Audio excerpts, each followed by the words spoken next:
Hoy vamos a hablar en la palabra de Dios sobre un tema muy bonito que se llama los procesos. Eh, Dios tiene formas muy particulares y específicas de tratar con cada uno de nosotros. Él nos conoce profundamente. El Salmo 139 habla de una manera muy específica de cuánto nos conoce Dios a nosotros, de la intimidad y la particularidad de Dios con nosotros. Todos los seres humanos somos diferentes. Todos nosotros tenemos una huella digital que no ha tenido ni tendrá ningún ser humano en toda la historia de la humanidad. Todos tenemos unas marcas en el iris de los ojos que son imposibles de copiar. Somos seres que cada uno de nosotros fue diseñado específicamente por Dios. Dice el Salmo 139, porque tú me creaste en el vientre de mi madre. O sea, Dios no hizo una serie de seres humanos, es decir, bueno, echemos la máquina y van saliendo todos los mexicanos y todos los guatemaltecos, todos los hondureños, no. Dios a cada uno de nosotros nos formó particularmente. Entonces, la relación entre Dios y nosotros es una relación personal, no del montón. Cuando nosotros tenemos esto no muy claro y nuestra estima no tiene la estima de un hijo de Dios, pues pensamos que estamos aquí a lo que salga, como que Dios tira directrices a lo que salga y a ver qué agarramos, pero no. Hoy vamos a descubrir en la palabra de Dios cómo Dios nos tiene un propósito específico para cada uno de nosotros.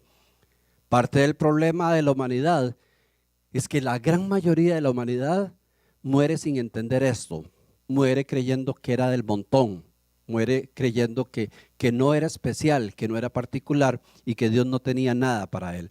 Como Dios nos conoce profundamente y tiene un plan específico para nosotros, Él no tiene una receta para hacer las cosas. Él, conociéndonos, trata con cada uno de nosotros diferente. Y muchas veces confundimos y pensamos que si Dios en determinado momento actuó de esa manera, debería actuar así conmigo o así con otra persona. Dios trata con nosotros muy, muy diferente porque Él tiene un trato personal y nosotros somos algo diferente. Y el sistema con el cual Dios tiene de encauzarnos con respecto a sus propósitos es el sistema que se llama procesos. El proceso es una palabra de origen latín que más o menos quiere decir processus o procedere, que si la dividimos quiere decir caminar hacia adelante. O sea, el proceso tiene que ver con avanzar, con ir hacia una meta, con ir hacia algún lugar, con la perfección, con llegar a ser algo útil. Cuando les hablaba de esta botella, cuando yo les presento esta botella a ustedes y les digo, ¿qué ven acá? Y si alguien se atreve, posiblemente diría, pues, un refresco, un hidratante, un Gatorade, ¿verdad que sí? ¿Es lo que vemos? ¿O alguien ve algo más allá? Ok. Entonces, vamos a dejarla por acá. Lo que estamos viendo realmente es el producto final de un proceso que ya lo podemos ver como un refresco útil, que pagamos por él, que trae beneficios. Estamos viendo la última parte de toda una cadena de procesos que logró que este refresco llegara a nuestras manos. Pero no fue que de pronto aparecieron las botellas de Gatorade. Hubieron muchas cosas que tuvieron que haber pasado para que esta botella esté hoy con nosotros. Se tuvo que haber traído el plástico, se tuvo que haber tratado con máquinas especiales para poder hacer los envases, para poder calentarlos, tuvieron que haber moldes, tuvo que haber mucha gente trabajando con esto. Tuvo un proceso químico con los líquidos, con los químicos, con el agua que se iba a usar, con los colorantes, con el sabor, un montón de gente trabajando dentro de eso. Otro proceso para meter el líquido dentro de las botellas. Después taparlos, sellarlos, ponerle los stickers. O sea, cuando nos ponemos a ver todo lo que pasó en la vida de esta botella para que hoy sea algo que nos sirva para todos, nos encontramos un montón de procesos que tuvieron que ser pasados. Pero ¿sabe que muchas de estas botellas fueron desechadas? Porque hay un sistema en todos los procesos que se llama control de calidad. Y el control de calidad es algo que interviene en el proceso para ver si no se está cumpliendo con el objetivo final, hay que desecharlo. Entonces muchas botellas de estas fueron otra vez quebradas, otra vez vaciadas, para volverlas a cumplir el ciclo. Y algunas botellas a lo mejor pasan toda su vida dando vueltas y vueltas y vueltas y vueltas, porque no llegan a tener los estándares que se necesitan para cumplir el propósito. Cuando hablamos de procesos, hablamos de sistemas de perfeccionamiento donde las cosas tienen que salir no con respecto al plan de la botella, sino al plan del que creó la idea de la botella. Yo sé que algunos trabajan en fábricas y se les hace muy sencillo, muy fácil entender esto. Sí, trabajamos en fábricas donde si las cosas no vienen como son, aunque nos duela mucho, hay que botarlas, hay que sacarlas, no. Salió mal la tinta, salió mal la botella, el plástico no endureció, lo que sea, se bota, se desecha, va de nuevo a hacer el ciclo y ahí vamos. Entonces en este trabajo que nosotros estamos realizando es donde vamos a ver que todos los procesos para nosotros van a ser diferentes. Que Dios no tiene un proceso idéntico para las personas, porque dijimos al principio, todos nosotros ante Dios somos diferentes. Y quiero remitirme a un episodio en la vida de nuestro Señor Jesús que nos dejó una enseñanza y está en Marcos 8, del 22 al 26, donde Jesús sana a un ciego. Y leo para ustedes.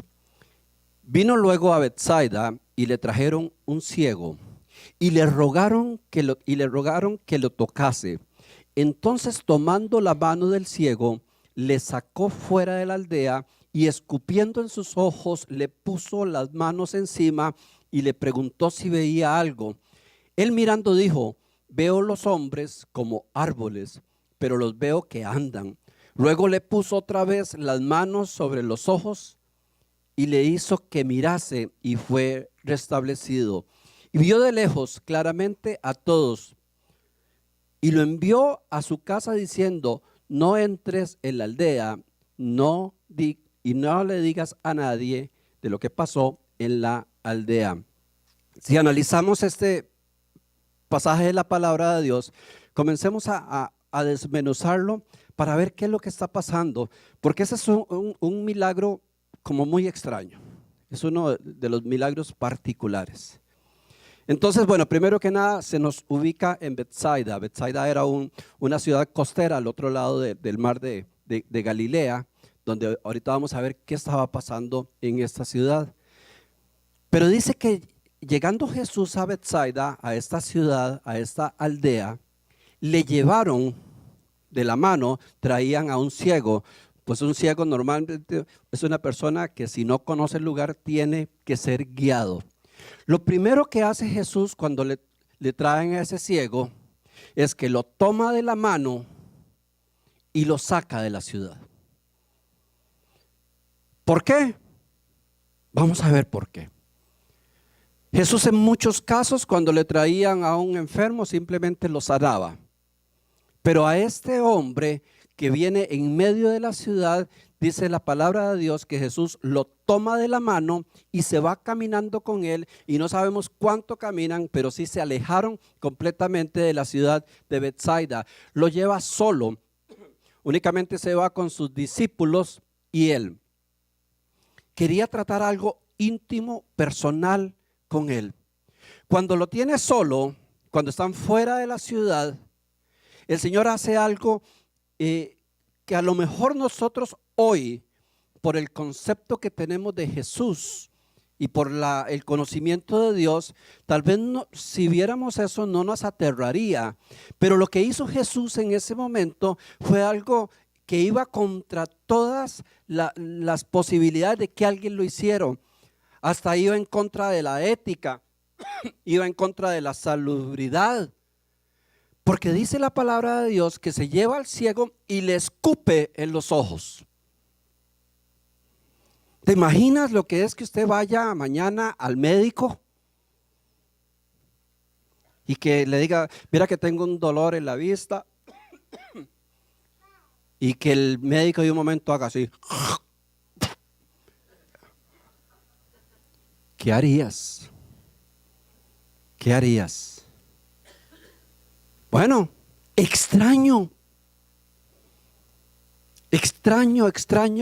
método.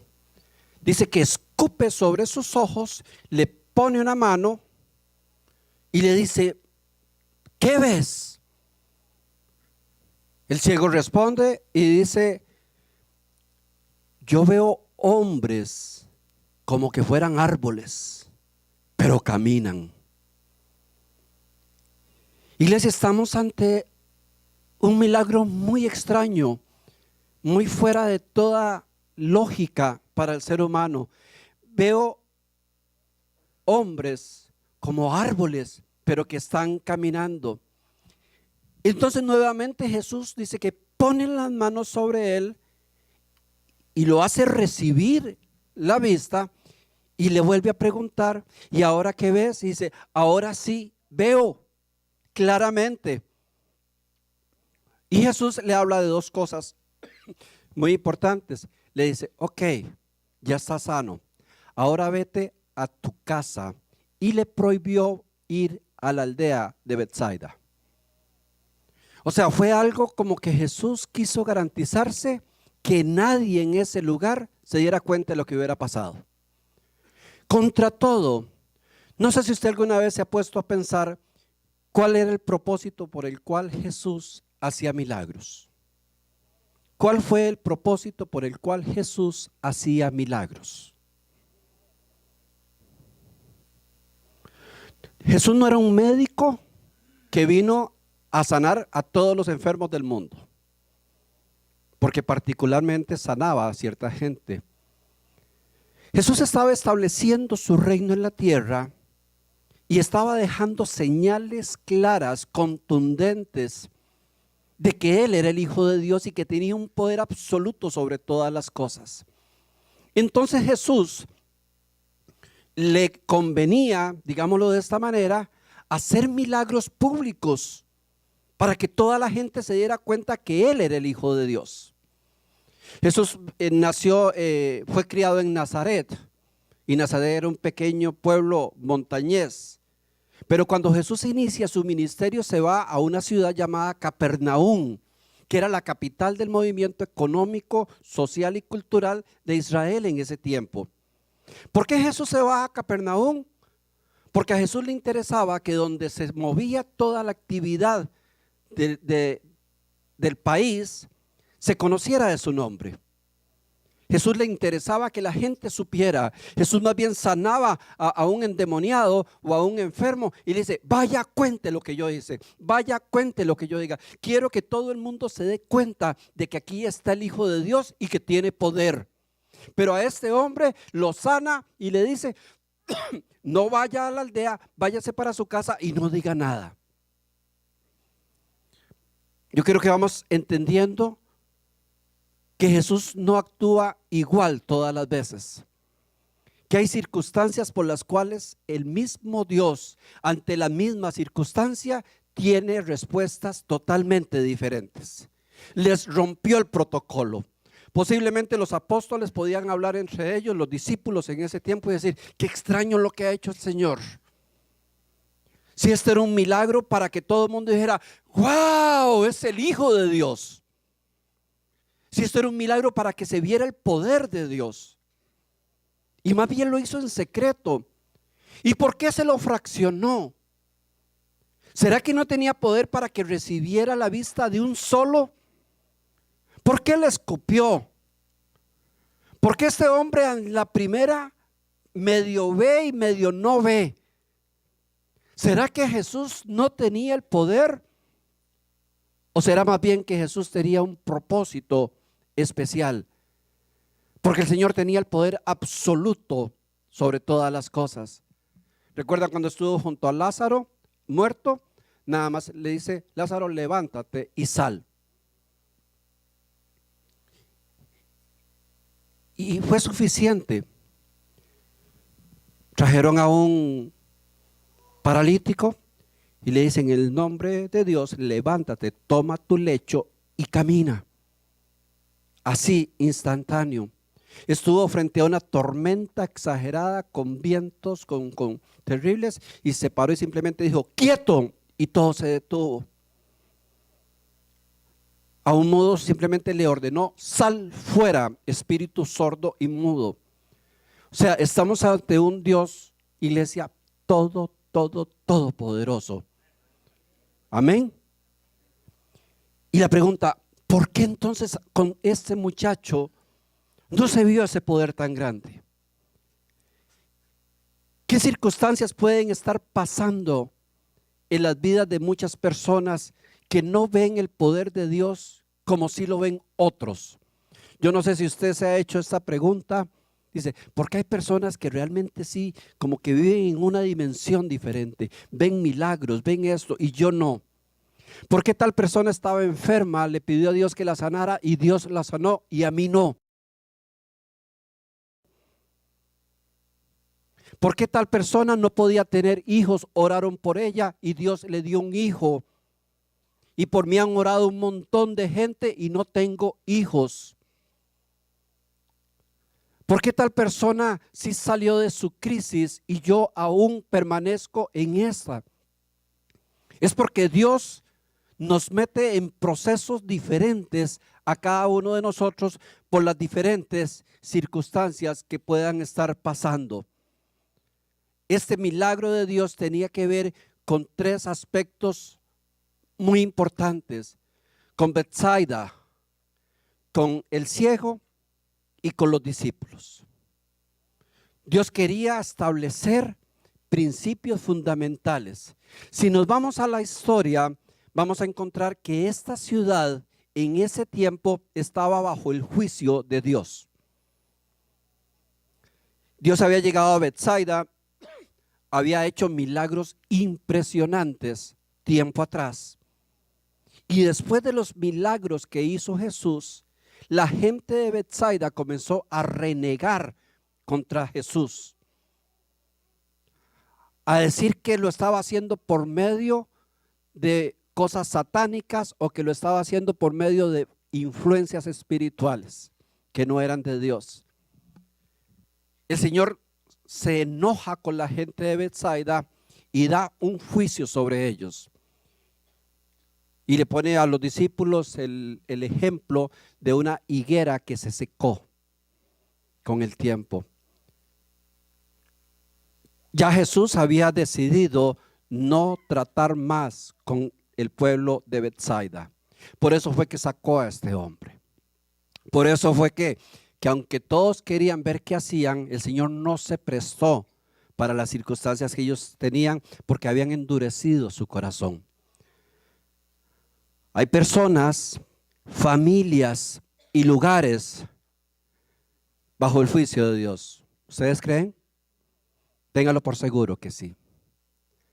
Hay personas que ya el Señor se apartó y los dejó, y como dice la Biblia, los entregó más bien al príncipe de este mundo. Porque se han burlado de Dios, porque no han tomado las cosas de Dios en serio, porque han blasfemado contra Dios y el Espíritu Santo.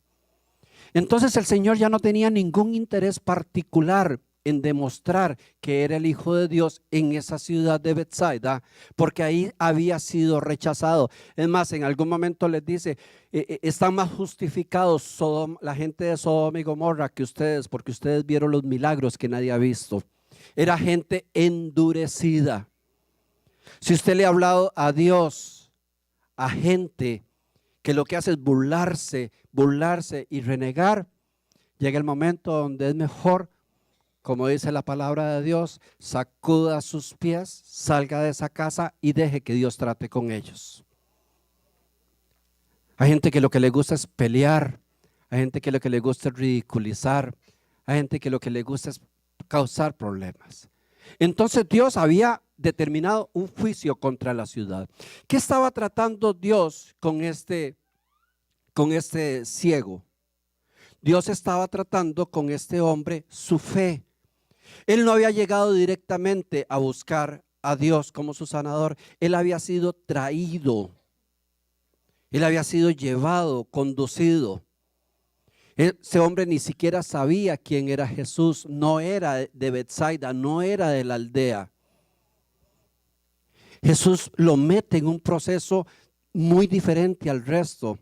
El Señor saca tiempo especial, particular con él, lo toma de la mano, camina con él, lo saca de la ciudad y lo procesa. Le escupe sobre sus ojos, ora por él. El hombre medio ve, vuelve cosas que a lo mejor decía, pero a mí me habían dicho que este hombre era así como arreglaba las cosas. A lo mejor se cuestiona un poquito hasta la fe de la gente. Finalmente Dios está estableciendo algo muy, muy especial con los discípulos y con todos nosotros, que es que el Señor no tiene recetas para arreglar las cosas. Él actúa con cada uno dependiendo sus propósitos, lo que esté pasando. Por eso es que una de las cosas que nosotros advertimos mucho de las religiones es que las religiones nos enseñan métodos para alcanzar la gracia de Dios.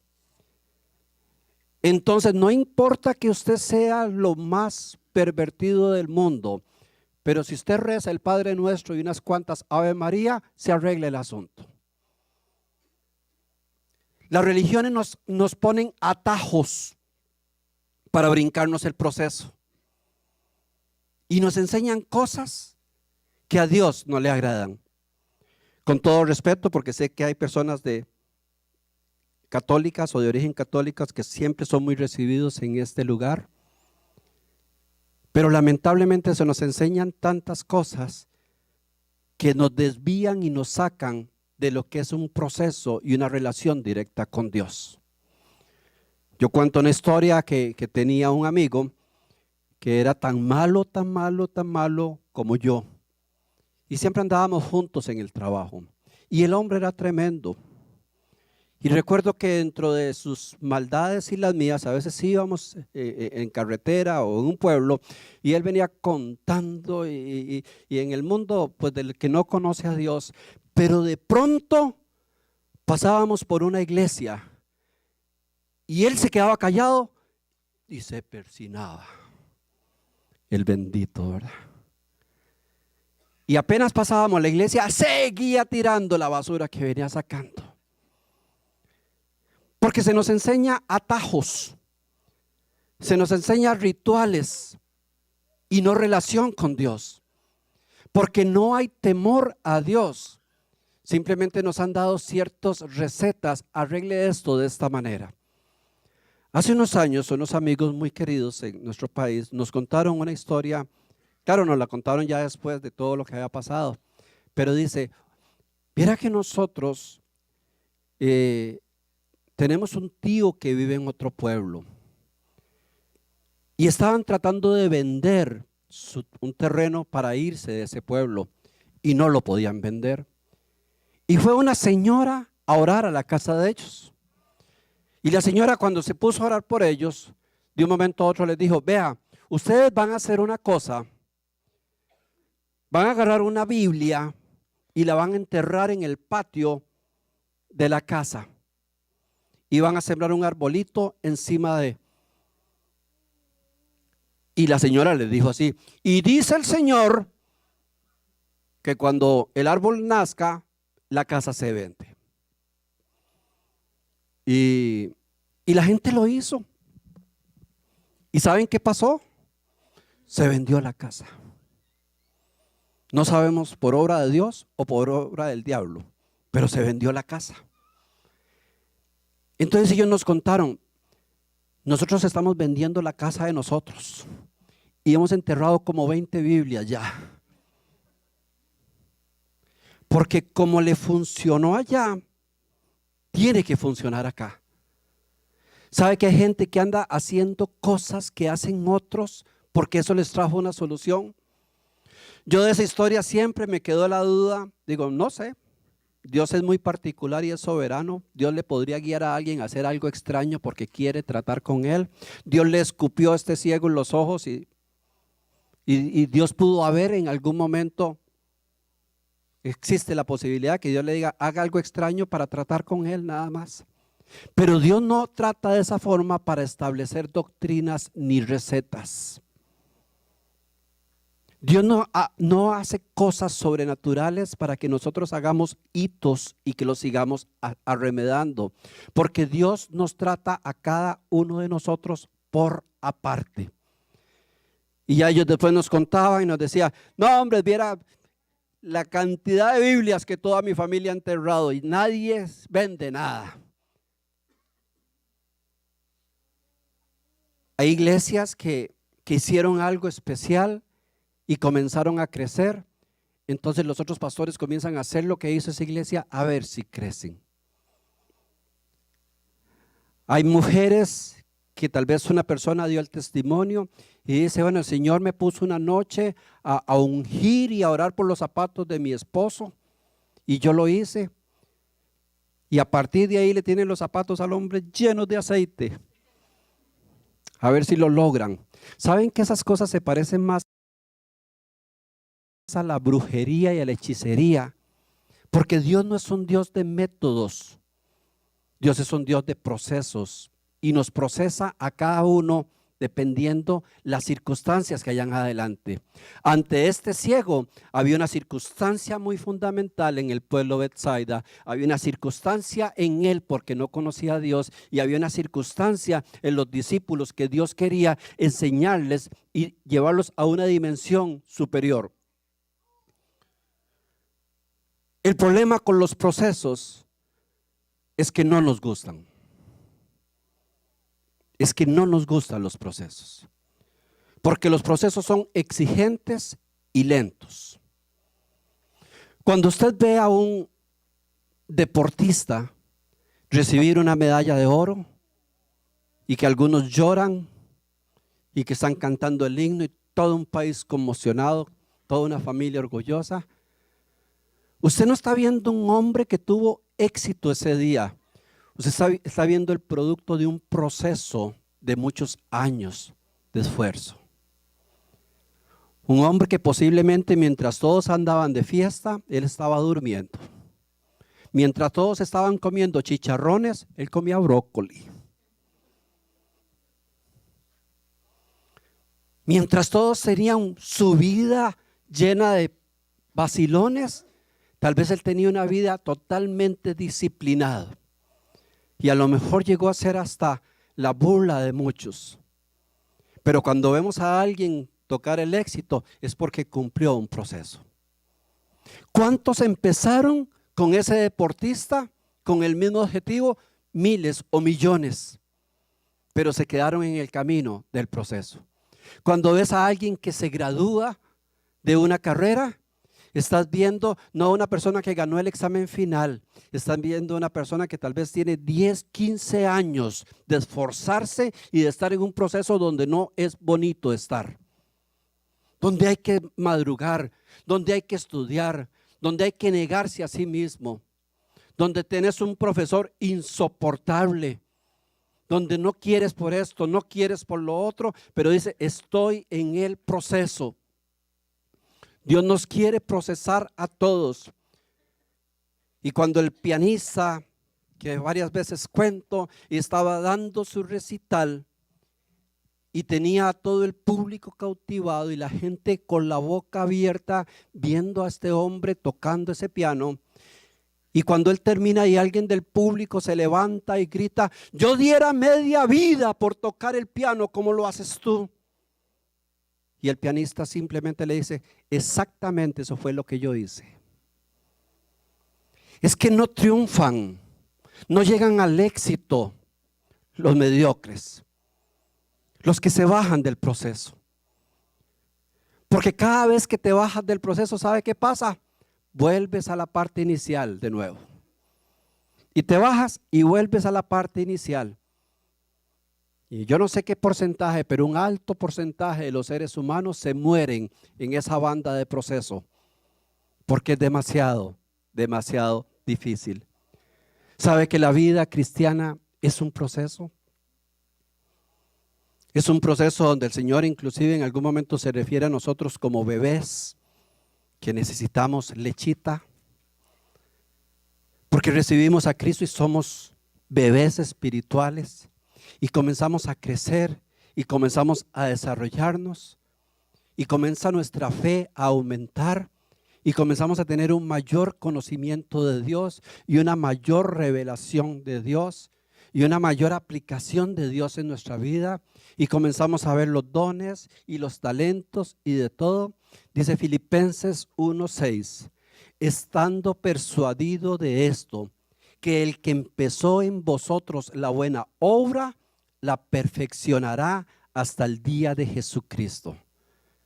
El que empezó en cada uno de nosotros la buena obra, o yo lo diría en esta mañana, el que empezó en cada uno de nosotros el proceso, lo perfeccionará hasta el día de Jesucristo, hasta el día de la perfección. ¿Por qué hay cristianos que su vida avanza rápidamente y otros cristianos que se quedaron pegados? Porque algunos aguantaron y aguantan lo difícil del proceso. Y habemos otros que tal vez cuando las cosas no salieron como nosotros pensábamos, nos bajamos del proceso. Nos hicimos a un lado. No todos los que llegamos a los pies de Dios llegamos igual. Algunos llegan muy sanitos. Hay gente que llega a los pies de Dios y dice, bueno, yo gracias a Dios no estuve en drogas, no era un asaltante, no era esto, no era lo otro. Entonces el proceso en esa persona es diferente que a una persona que tal vez llega a los pies de Dios y dice, yo anduve en drogas, yo sé lo que es estar en la cárcel, yo traté de asesinar, me trataron de asesinar, yo fui un adúltero, yo fui esto, yo fui lo otro. ¿Verdad que son dos personas que llegan a los pies del Señor, pero van a iniciar un proceso diferente?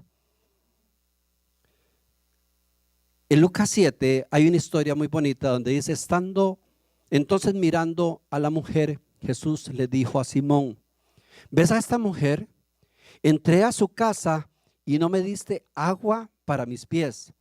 En cambio esta mujer me ha bañado los pies con sus lágrimas y los ha secado con sus cabellos. No me saludaste con un beso, pero ella desde que entré no ha dejado de besarme los pies. No me pusiste ungüento en la cabeza, pero ella ha derramado perfume sobre mis pies. Por eso te digo que sus muchos pecados son perdonados, porque amó mucho. Pero la persona a quien poco se le perdona, poco muestra su amor.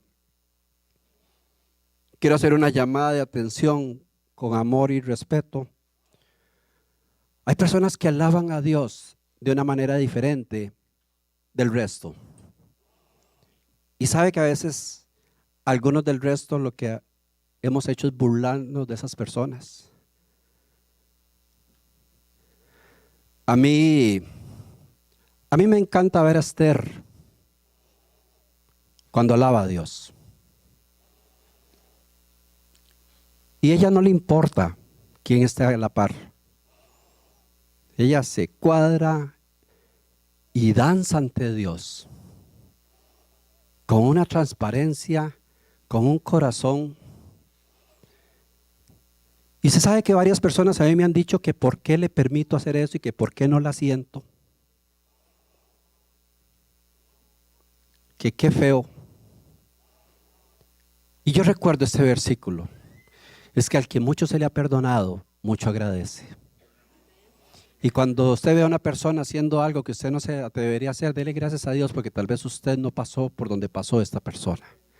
Pero yo me gozo cada vez que yo veo a alguien levantando sus manos, llorando, arrodillándose, danzando en la presencia de Dios, con el corazón correcto.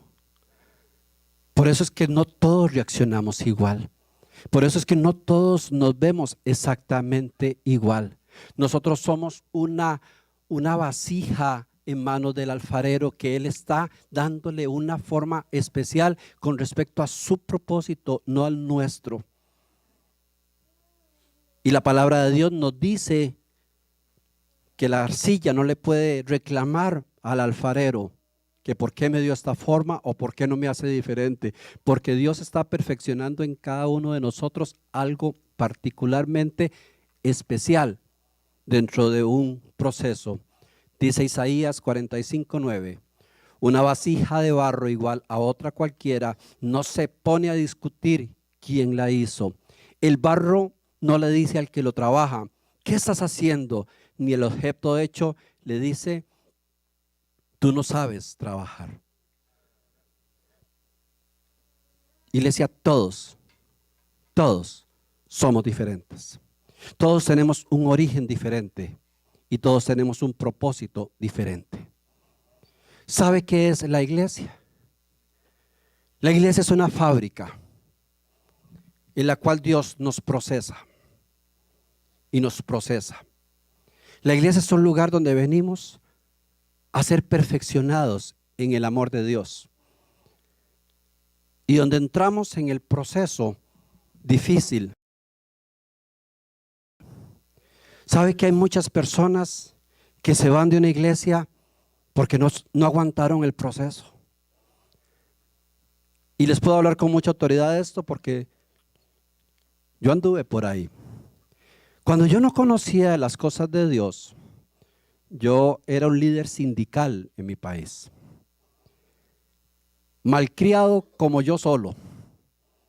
Me peleaba con el gerente, me peleaba con quien fuera, convocábamos a huelga, paralizábamos la empresa. Hacíamos prácticamente lo que nos daba la gana en contra de la organización de la institución donde trabajábamos. Eso te da un liderazgo muy fuerte. Entonces, a raíz de ese liderazgo, el ego de uno va creciendo y uno dice, es que yo soy lo máximo aquí. Entonces, por ese accionar mío a nivel sindical, pues uno se va haciendo popular en la institución y ya la gente lo reconoce y ya la gente confía en uno y hasta le dice, es que usted sí es de verdad hombre, es que a usted sí lo respetan. Entonces uno se las va creyendo que uno es como la última Coca-Cola del desierto. Y ya no cambia el caminado y uno se cree como un redentor. Tiene sus códigos y hay muchas cosas que giran alrededor de una persona que se mete en política o una persona que brilla en un deporte o que canta muy bonito. El que ha tenido éxito de esas formas sabe lo que es sentirse uno superior a los demás. Cuando yo conocí de Dios, yo llegué a una iglesia grande y tuve una experiencia preciosa y linda con Dios. Algo que nunca había experimentado.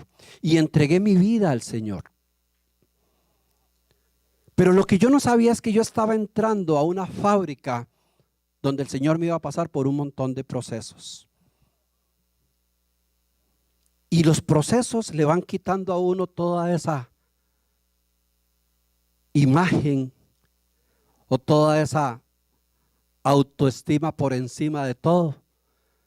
Entonces yo entré y yo aún me sentía en la iglesia, y se los digo con toda honestidad, yo me sentía superior a todos, incluso al pastor.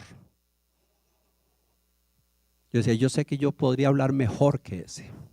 Claro, no se lo decía a nadie, lo decía a mí mismo, ¿verdad? ¿Cuántos han pensado así? No digan nada, ¿verdad? Y yo oía al pastor predicar y digo, el día que a mí me den un micrófono aquí, este hombre se queda sin trabajo. Y yo dentro de mi mente me creía muy superior al resto. Y nos metieron, bueno, me metió mi esposa, espero que haya sido guiada por Dios, a un grupo de matrimonios de la iglesia. La iglesia era muy grande y tenía un segmento de matrimonios. Y el grupo era guiado por un par de pastores, pero principalmente por la pastora. Y la pastora era como una, no sé si han escuchado de Margaret Thatcher, la primera ministra de Inglaterra, que le decían la dama de hierro. Esta era la dama de hierro. Vieran qué mujer más insoportable.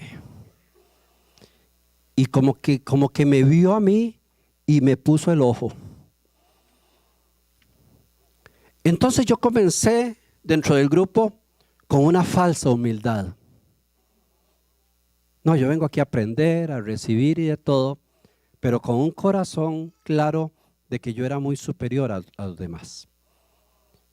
Que los líderes se equivocaban, que no sabían manejar la gente, que no sabían manejar las circunstancias. Y mientras ellos hablaban, yo por dentro maquinaba lo contrario. Y la agarró esa mujer contra mí. Y la agarró casi a título personal. Y comencé a sufrir casi dolores de parto. No sé si fueron 2 o 3 años. Como 3 años, ¿verdad, Mayra? ¿Ah? Sí, como 3 años bajo ese yugo. Yo hubiera preferido dormir con el diablo que conversar con esa mujer.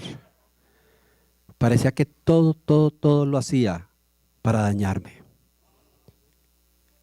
Cada vez que ella enseñaba algo, yo volvía a ver para abajo y digo, vieja desgraciada, todo lo está diciendo por mí. Me está echando a la gente encima.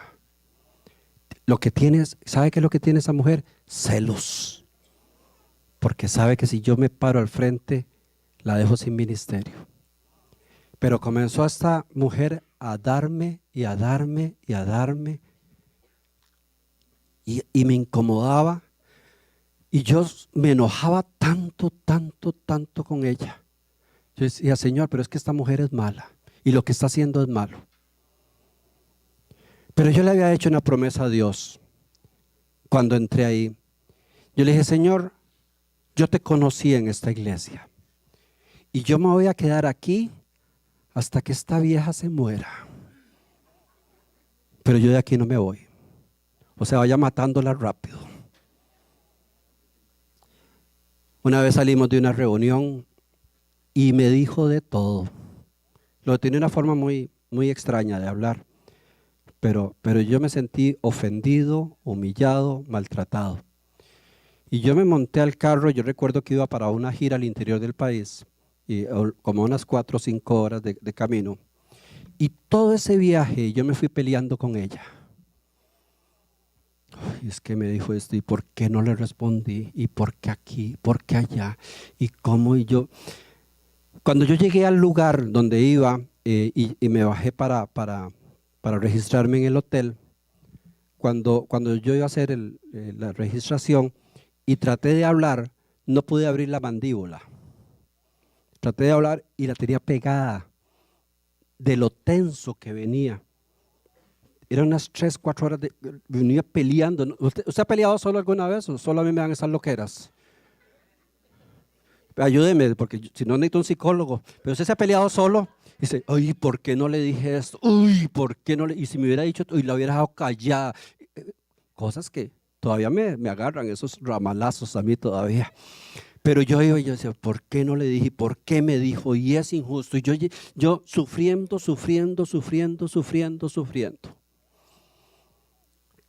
Llegué donde traté de hablar, ay, no podía ni mover las mandíbulas. Tenía por lo menos 2 horas de venir con los dientes apretados a tal forma, tan enojado. Yo lloraba, iglesia, y se los digo con todo corazón, yo lloraba por las cosas que me hacía esa señora. Y yo lo hablaba con Mayra, la pobre Mayra era la que tenía que aguantar todas mis quejas. Y ella sabía que mi equipo de fútbol era mi mayor pasión, la liga. de Costa Rica. Y si la liga jugaba el sábado a las 3 de la tarde, ella ponía reunión el sábado a las 3 de la tarde, aunque fuera para tomar té. Y yo por dentro, con el hígado como un volcán, ¿verdad?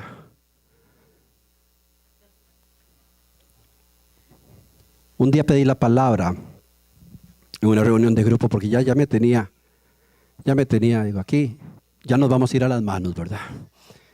Y era una cosita como así, ¿sabes? ¿Dónde la voy a traer acá? En foto, ¿verdad? Entonces un día en una reunión, yo tomé la palabra. Digo, hasta aquí te llegó, rubia oxigenada.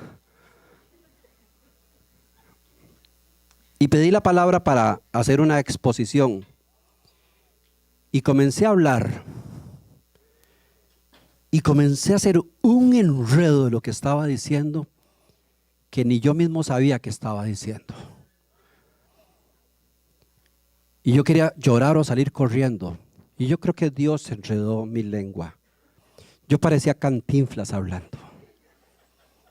Decía una cosa por acá y otra por allá y trataba de acomodarle, la enredaba más. Y donde yo me quedé así, digo, es mejor, dicen en mi pueblo, es mejor un tonto callado que un tonto hablando, ¿verdad? Entonces me quedé callado. Y se paró la bendita y me volvió a ver así como con lástima y dice, ¿alguien le entendió algo?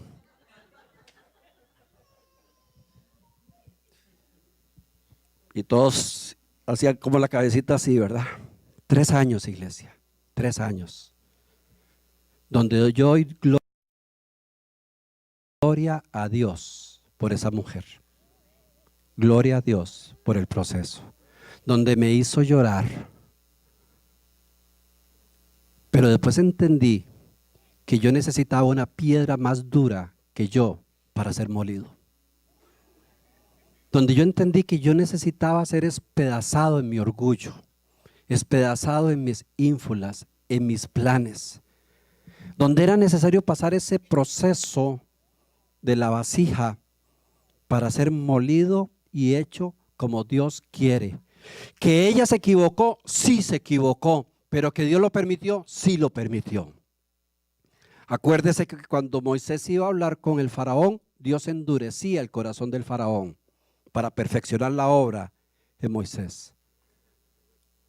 Acuérdese que si no hubiera sido por una decisión del César de hacer algo criminal, que se tenían que ir obligatoriamente a registrar todos los de Nazaret a Belén, Jesús no hubiera nacido en Belén.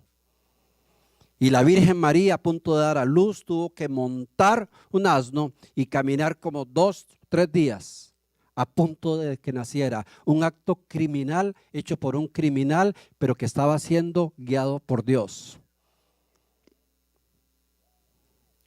Iglesia, los procesos son duros y difíciles, pero hay que pasarlos.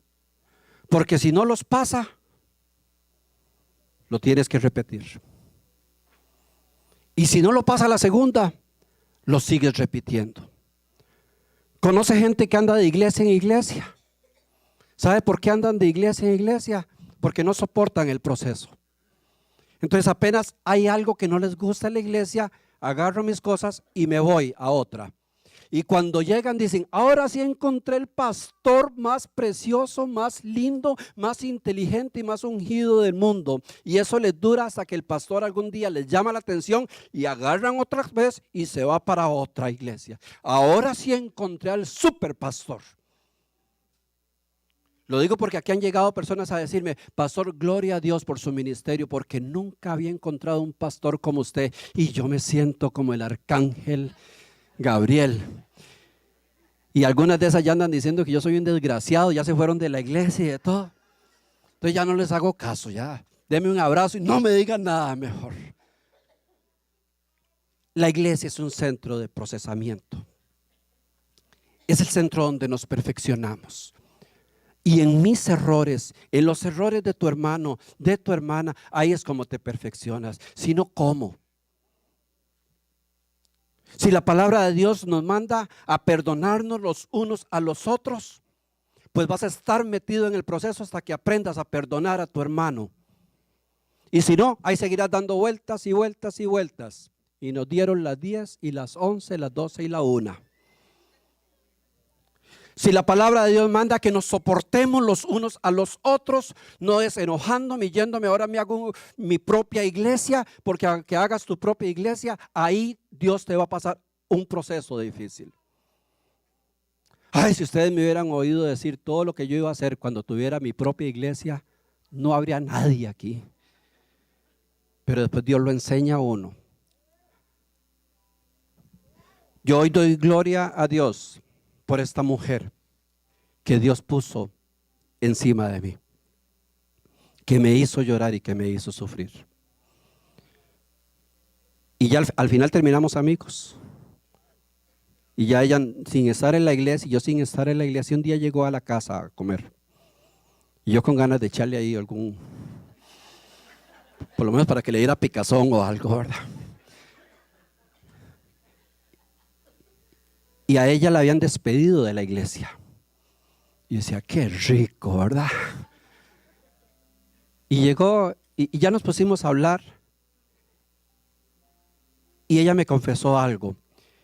Y me dice, Fernando, del día que entraste, yo sentí como una piedra aquí en el pescuezo. Y yo digo, Señor, este tipo yo no lo quiero en mi grupo. Recuerde que el orgullo es como el mal aliento, ¿verdad? Todo el mundo lo nota, menos uno, ¿verdad? Entonces se le nota a uno el orgullo. Y si yo me puse a orar, Fernando, y yo le dije, Señor, saca a este hombre porque me va a dañar a todo el grupo. Saca a este hombre de este grupo. Y dice, y el Señor habló a mi corazón y me dice, lo puse ahí para que lo formes. Me dice, y yo dije algo que me arrepentí después. Me contó ella. Me dice, yo le dije, Señor, yo a este hombre nunca lo voy a echar del grupo. El día que se tenga que ir, o se va porque él quiere o porque tú quieras. Paralelo a eso, yo le había hecho la misma oferta a Dios. Señor, yo sé que estoy en el peor lugar, pero de aquí yo no me voy, de esta vieja bendita donde me pusiste, hasta que ella me eche. Entonces nos amarramos. Ella no me podía echar y yo estaba esperando que me echaran. Y los dos le habíamos hecho un pacto a Dios, que no nos movíamos y no pasaba eso. Y así nos tiramos 3 años. Y ese día gozábamos, dábamos gracias a Dios. Dios ha bendecido mucho el ministerio de ellos.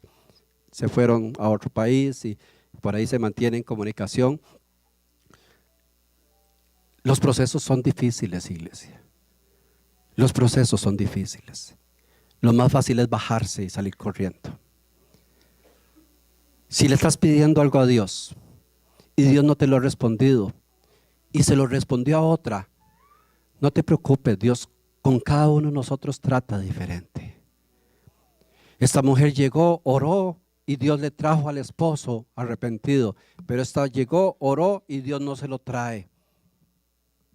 Hay circunstancias por las cuales Dios actúa diferente en cada uno de nosotros.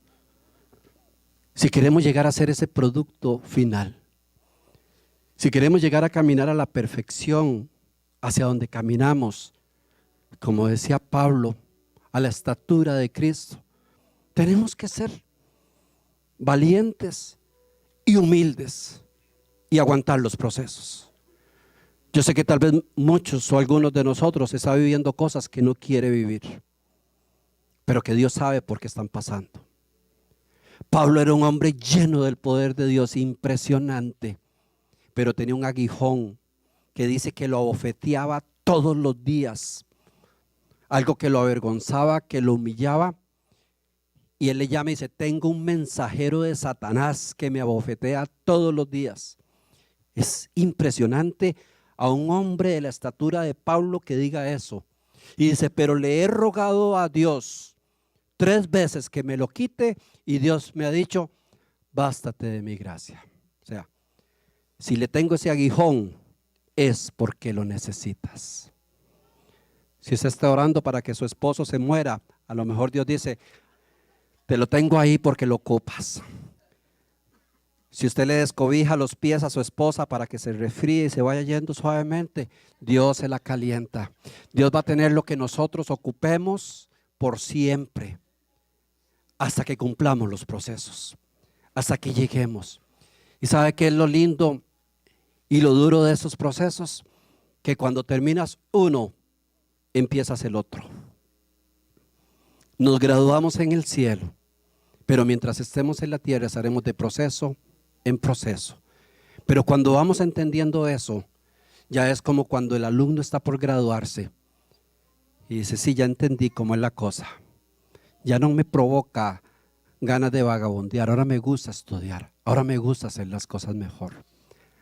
Cada vez nos entusiasmamos más en hacerle caso a Dios y en caminar según sus preceptos. ¿Que vendrán pruebas? ¿Que vendrán dificultades? Por supuesto que van a venir. Pero creemos en un Dios de procesos. Amén.